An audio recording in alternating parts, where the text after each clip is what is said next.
تقریباً 600 سال تک majority of the scholars of Islam, جن میں 7 صحابہ اکرام ہیں، 14 یا 15 تابعین اکرام ہیں، اور بے شمار تبع تابعین اکرام ہیں، جو ان ایمبیگوسلی اسٹریٹ فارورڈلی بولتے ہیں کہ قربانی جو ہے وہ آئزک کی تھی، یعنی کہ اسحاق کی تھی۔ الحمدللہ والصلاۃ والسلام علی رسول اللہ۔ پہلے تو یہ بات کلیئر ہو جائے کہ اسلام کے اندر ہمارے لیے حق اور باطل کی پہچان زیادہ کم نہیں ہے۔ ہمارے لیے پہچان ہے کس کے پاس پروف ہے، کس کے پاس قرآن و حدیث سے پروف ہے۔ اختلاف ہو سکتا ہے اسکالرز میں، بڑے لوگوں میں اختلاف ہو سکتا ہے، لیکن ہم صحیح و غلط کی پہچان نمبر سے نہیں کرتے ہیں۔ جیسے ڈیموکریسی میں جس پارٹی کو زیادہ ووٹس مل گئے وہ ہو جاتی ونر، تو ویسا نہیں ہوتا۔ یہ پہلی بات۔ دوسری بات سمجھنے کی یہ ہے کہ اس پورے انسیڈنٹ میں جو سیکھنے والی چیز ہے وہ ہے ابراہیم اسلام کی قربانی، ان کے بچے کی فرما برداری۔ یہاں پہ اسحاق علیہ السلام ہے یا اسماعیل علیہ السلام ہے، اس سے یہ لوگوں کو کوئی بینیفٹ نہیں ملتا۔ اس طرح کے اگر کوئی شرح کے اندر، کومنٹری کے اندر، تفسیر کے اندر کوئی اختلاف بھی ہو، اس سے کرٹکس آف اسلام کو کوئی فائدہ نہیں ملنے والا، کیونکہ ہم یہ دیکھتے ہیں کہ یہ ایک ٹائپ کی وسعت ہے، ایک ٹائپ کی براڈنس ہے، جو اسکالرز کے اندر کبھی کسی مسئلے میں اختلاف بھی ہو تو یہ چیز بھی ایکسیپٹڈ ہے کہ اسکالرز میں اختلاف ہو سکتا ہے کسی مسئلے میں۔ تیسری بات یہ، اگر آپ اس ٹاپک کی ڈیٹیل میں جائیں گے تو کلیئرلی دیکھ سکتے ہو کہ پلڑا کون سے پروف کا بھاری ہے، کون سی چیز ثابت ہے، کون سی چیز نہیں ثابت ہے۔ اس کے پاس اپنے دعوے کے لیے صحیح سند سے کسی بھی صحابی سے پروف نہیں ہے۔ تو آپ کلیئرلی دیکھ سکتے ہو کہ اسماعیل علیہ السلام کے تعلق سے دلائل بہت واضح کلیئر ہے، جیسے کہ میں آپ کے سامنے ابھی رکھوں گا۔ سورہ صافات کوئی پڑھے، سورہ نمبر 37 آیت نمبر 101، تو وہاں پہ جب پڑھتے ہیں فَبَشَّرْنَاهُ بِغُلَامٍ حَلِيمٍ، اللہ تعالیٰ نے کہا کہ ہم نے ان کو خوشخبری دی ایک بردبار فور بیرنگ بچے کی، جو فور بیرنگ ہے، بیئر کرنے والا بچہ۔ آپ آگے بڑھتے ہیں، پورا انسیڈنٹ قربانی والا یہاں پہ دیا ہوا ہے جیسا کہ آپ یہاں دیکھ رہے ہیں۔ آتے ہیں ہم آیت نمبر 112 میں، یہاں پہ اللہ تعالیٰ نے فرمایا وَبَشَّرْنَاهُ بِإِسْحَاقَ نَبِيًّا مِنَ الصَّالِحِينَ، کہ ہم نے ان کو خوشخبری دی اسحاق کی، نبی صالحین میں سے نبی تھے۔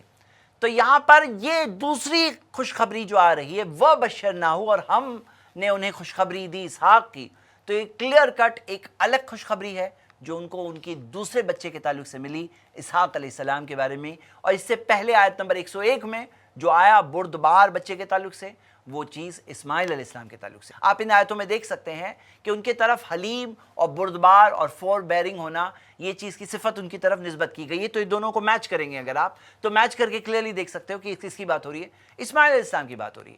ایک اور بہت اسٹرانگ دلیل جو امام ابن کثیر رحمہ اللہ پوائنٹ آؤٹ کرتے ہیں کہ یہ خود دلیل ہے کہ اسحاق علیہ السلام کی قربانی نہیں ہونے والی تھی۔ کیوں؟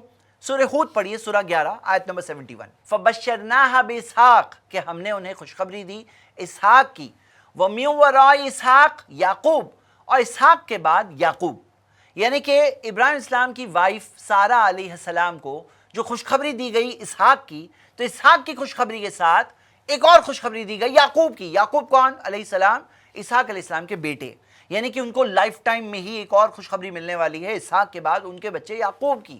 اب ظاہر سی بات ہے اگر اسحاق علیہ السلام کی قربانی ہوتی تو یہ تو انڈرسٹوڈ بات ہوتی کہ اسحاق مرنے والے نہیں ہیں، ان کا تو بچہ پیدا ہونے والا ہے، بچے کی بھی خوشخبری مل چکی ہے۔